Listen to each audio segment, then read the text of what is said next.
We have Kate Jaceldo, the compost queen. Alchemist Kate Jaceldo is the co-founder of Compost Queens, a company that transforms food waste into compost. A special ed teacher, social worker, and transition facilitator for a public school district, her passion for a sustainable food system and concerns about the climate crisis radically changed her course. Born and raised in South Texas, today the Compost Queen works hard to save the planet, or at least San Antonio, one bucket at a time.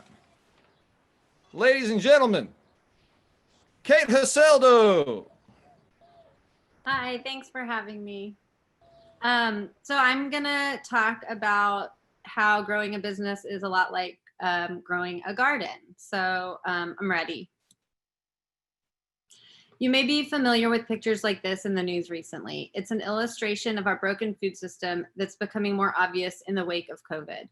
Broken distribution chains and disease outbreaks in packing facilities are exposing and widening the barriers to food access. As a result, many people are turning to local farmers and our own backyards for food. But COVID is simply shining a light on a movement that's already been happening. Farmers markets, urban farms, and community gardens are becoming more common, and our city leaders are having much needed discussions about how to create a more resilient and sustainable food system. And it was in this climate that my mom came to me with an idea for a community compost company. We already knew compost had many benefits in the garden, like increasing moisture retention and reducing our need for pesticides, but we were also learning that food waste contributes to the global climate crisis. 25% of our landfills are made up of food scraps, which turn into methane, a greenhouse gas more detrimental than carbon dioxide. And we weren't alone. Community composters are popping up all over the country, coming from a variety of backgrounds. They're recognizing the value of food scraps in not only rebuilding community food systems, but now we're learning that compost can draw carbon out of the atmosphere, which means it can help reverse the effects of climate change. So the idea that we could take trash, a liability for the community, and turn it into an asset was awesome. I was a disillusioned social worker in a large school district, and after the 2016 election, I knew I needed to make a more direct impact. So like all the new gardeners out there, we decided to grow something new in response to a crisis. And guess what? Growing a business isn't all that different than growing a garden. There are basically 4 things you need for a garden: seed, soil, sun, and water. It doesn't matter where you live, the 4 necessities don't change. With a little ingenuity and a lot of humility, you can make something grow. And we learned the same thing is true of a business. Plants need the sun to produce energy in a process known as photosynthesis. This energy is what allows the plant to grow. The water allows the plant to absorb nutrients from the soil throughout their life cycle. And finally, healthy soil that's full of life, microbes that create soil structure, allows the plant to access the water and become strong enough to naturally fight off disease. And if you've ever browsed through a seed catalog, you know it can be a rabbit hole. There are over 10,000 varieties of tomatoes. So to get started, you have to do some narrowing down. Sift through everything, figure out what seed's best suited for the environment that you're trying to grow in. What are its needs as far as sun, soil, and water? So we had our seed or idea, but this is such a new industry, there really isn't much in the way of best practices. So we quickly learned that the environment or community would dictate as much of what the company became as we did. And we knew there would be a lot of trial and error. We did not know there would be goats. So once we had our idea, we needed to create energy around it and get some sunlight on it. And we knew this was a great idea, but we had education to do.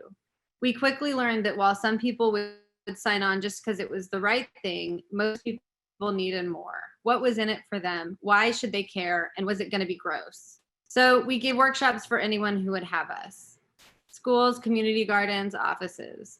Edible SA wrote a piece on us early on that we still hear about. We gave a radio interview and I went on podcasts. At one point, I even landed on the front page of the Express News, which was very cool. Thank you, Chuck. So then I had to learn how to market our service with no marketing background, of course. So I started posting facts and statistics on Instagram. I took pictures of our workshops, the plants in our garden, and the food scraps in our buckets. Surprise, apparently people like pictures of food scraps. This picture even made it into San Antonio magazine. So next, you need water. the bane of any South Texas grower's existence at some point or another. If it's not a drought, it's a torrential downpour, perhaps with the sight of hail or the random tornado. So how do you plan for the unpredictable? We had to navigate going from a steady volume to a flood of commercial accounts in a short amount of time, and then a pandemic. At the beginning of the year, we were riding waves. Our last 2 quarters had seen an explosion in commercial accounts, and we had at least 10 events scheduled over the next 2 months. It was going to be a great year. And then COVID. In a matter of days, we were seeing our current and future revenues shrivel before our eyes. We would have been sunk, but we had something that would get us through and hopefully other disasters to come. Healthy soil teeming with microbes. In our case, it was our community of composters. While our commercial clients went into survival mode, our employees, residential customers, and partners all doubled down on the concept of creating a sustainable and resilient food system. Natural ecosystems regulate themselves through diversity. Without our residential customers, farm partners, and the markets that sell our products, and the organizations and people that promote our work, we'd still be just a seed. Instead, we can continue to find ways to adapt and serve the needs of our community. But there's one final lesson that we all have to learn, and usually more than once. It's the lesson at the heart of what we do as composters, honoring the death that is inevitable with growing new life. Bugs may get your squash. The hot August sun will wilt everything. And from that death comes decay, the end and the beginning, because from decay comes regeneration and rebirth.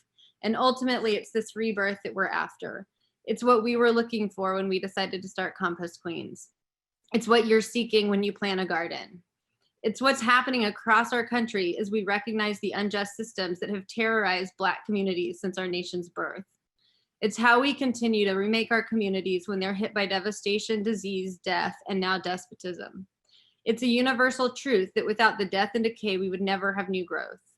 We face great challenges right now, but we also face great opportunities. Opportunities to rebuild existing systems so that they serve all of us.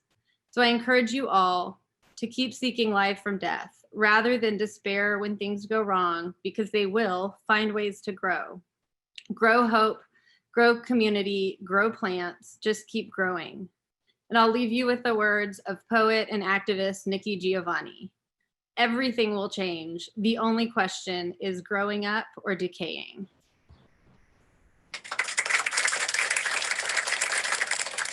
Thank you, Kate. That was great. And I learned a lot. And thank you for being so active in the community. Have you helped a lot of people make gardens during the pandemic era? So that's actually something that we have started since COVID. We work with people now if they want to grow gardens we'll consult on designing them, but also give them our food scraps to enrich the soil, so they've got great soil as a foundation. That's awesome. Well, it seems like y'all are kind of rocking and rolling right now. What's the future look like for the rest of the year? It seems like everyone's in transition. Yeah, I mean, as things start to reopen, we are starting to get some of our commercial clients back, but we're just really finding ways to serve the local food system as it evolves in the wake of this. Got it. Well, once again, thank you so much for sharing all this information about your life and your life's work, and thank you for making our city a better place. Thanks for having me.